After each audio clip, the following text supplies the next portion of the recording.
I will not advocate for you to liquidate your assets in Ghana for the sole purpose of getting a non-immigrant visa to come to America, especially the houses, because even Accra, they have run out of lands. You will not find a land when you come here and you want to go back and be able to build.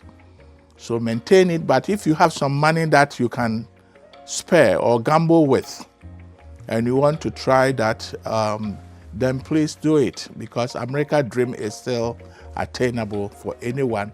My name is Isaac Amo. I'm the president of the marketing division of Maxida cosmetic making company, and I've been in the US for 45 years. Ghana was blessed to have the opportunity to go to secondary school, Aswedre Secondary School, and then I went to Agri Memorial for my sixth form, and then University of Cape Coast for my bachelor's degree in economics. I came here as a graduate student for my master's degree, and I proceeded on to do my PhD, but I was forced to abandon it when Lawrence took over and we couldn't get money transferred to pay for our fees. My first cultural shock took place in the school that I went to. I had gone to the bathroom when I saw some graffitis on the wall. And in fact, I ran away from those bathrooms because of the sins of those graffitis. And that was a cultural shock to me, because I always thought America was a Christian nation. And I could not imagine that there would be such incidents of that nature.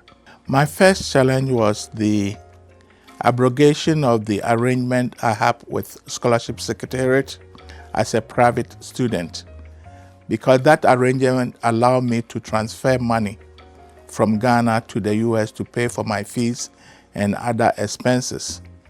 But after the 81 coup, we were cut off. And for about 6 months, I didn't know where I was going to get my meal for the day. And that was the biggest challenge that I faced.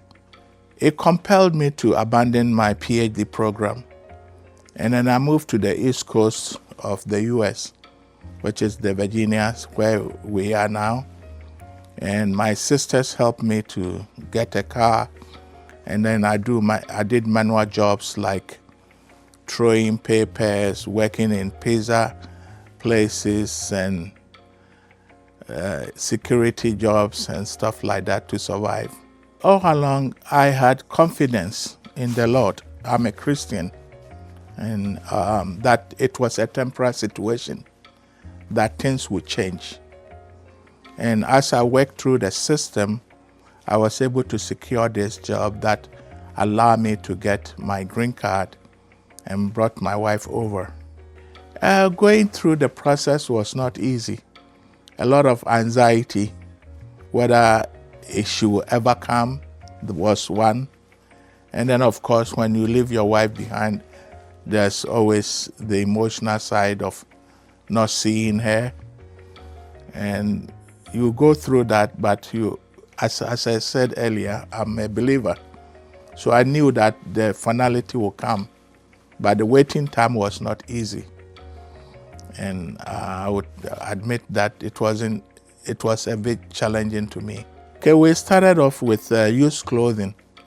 We got a warehouse here in Woodbridge, Virginia, where we exported used clothes to Ghana. But unfortunately, I never had somebody that I could depend on in Ghana to complete the cycle. And it brought me so much headache that we had to let it go, because we are not getting the money that the goods were supposed to be paid for. And we had to abandon the business. The second business that I went to was African store. We call it. It's a specialty grocery store where we sell all manners of things. And we started one back in 2001, and it was very, very successful. until we opened a second one, that the responsibilities was just too much for me as an individual, that I literally abandoned the first one for employees to run it, whilst I concentrated on the second one, which was much closer to home. And it brought me a great success. In fact, it transformed our lives. We've not seen anything like that before. We were actually talked into it by a lady who knew me in Ghana and who was exporting to the US. He was exporting yams. And he called me one day and he said, look, we know you are into business. You always think about business, but go into this business and I will help you by exporting yams to you. And because I trust you, that you always tell me the truth, so that even if the yams are all messed up by the weather condition and you tell me that, I will believe you. So for a while we prayed about it for about 3.5 years, and then we decided to go in. And I wasn't disappointed at all from the beginning, because the Lord showed me what we needed to do to be distinct. Cleanliness of the environment, very well organized system, and then reasonable prices and friendly customer service to the customers kept us very busy. And I don't believe that there's any other job working for somebody that will be compared to what we had put in place.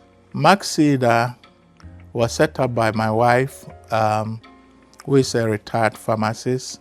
She had been formulating a lot of stuff for dermatologists and other specialties in medicine as they ordered.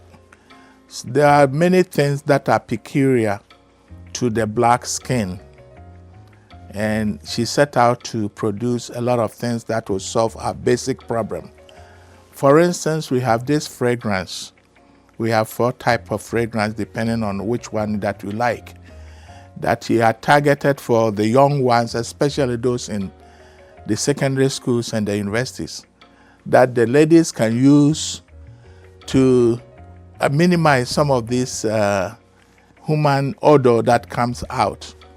So that is very good. It's a fragrance that it's not expensive fragrance that you can use to do that. Personally, I don't believe that you have to wait. You know, all the time I follow the social media news about Ghana youth complaining of lack of employment.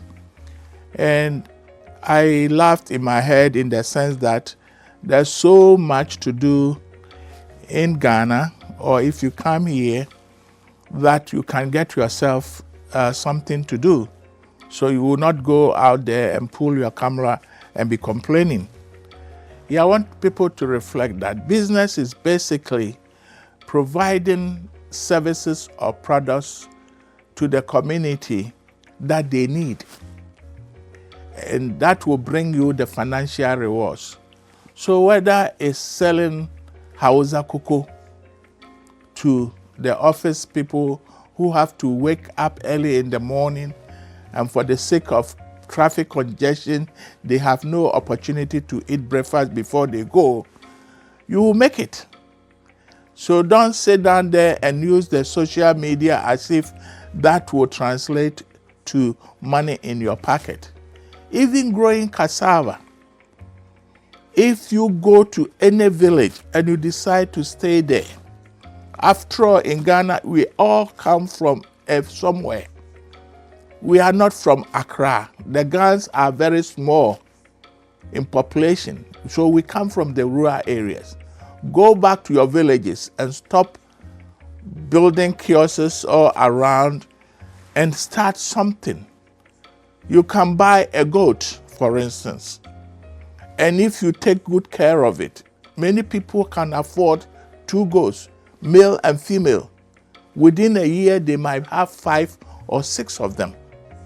And in a 3-5 years time, they will have a big population that will bring them a lot of financial rewards. But people think that the government has to provide them with the jobs. Here in America, the government doesn't do that. Even they are shrinking. How much more Ghana? In the Ghana system, for instance, there are a lot of nurses that are unemployed. At the same time, you have a lot of old people, some who have lived outside the country and resettled, that need nursing support. Form a company and look for those people as your customers. You will become an employer who would dispatch other nurses to go and look after some of these people that they'll pay you, and you make money out of it. So my advice to the young ones is that look at your community. What do people really, really need? People can sell rice and oil, and then they will be able to make a lot of money. My sister sold used clothing for the longest time at Kantamanto Market to look after all the children at secondary schools. At the time, they were paying their fees. So how much more? You who are a little bit educated, you can think about something and then you can make some money rather than wanting to leave the country. The feeling of being a successful business owner is humongous, because America is a system that has been perfected for over many, many, many decades. And you being part of the subgroup that determines the outcome of your own life through those, what has been established, gives you the confidence in life, and then something to look up to, that if I meet this requirement, then I will be okay in life. And that's what brought me so far to this point. Honestly speaking, I never had an American dream because it was not part of my plan to be in America. But again, when they made the coup, Rawlings 81 coup, and the scholarship secretariat, they cut us off from transferring money, I was compelled to leave here, because when I told my family I was coming back, they said, "Why are you coming back? Because all your friends are leaving the country. So try to find a place to make it and don't come back home." So I made that decision to stay here. And that was one of the best decisions I've made in my whole life, because I've never been disappointed with my American dream. My advice to anyone who wants to relocate here is that I will call America heaven on earth. No doubt about benefits that you get in the American system. Whether we talk about the roads or what we call in Ghana the infrastructure, is all in here. But you cannot function without the skills that you need to be able to squeeze yourself into the system. And it all starts with education, that I would emphasize. So if you come in here and you educate yourself and you make the observations, and you can start from somewhere and keep on with your vision, and you'll be established in no time. But if you come without a vision, or if you get in here and you don't develop a vision at first, you become a casualty of the system, and you become an employee of someone. And employees always don't make it except to retire. But when you get into your own business, the prospects are greater in terms of what you'll be able to accomplish.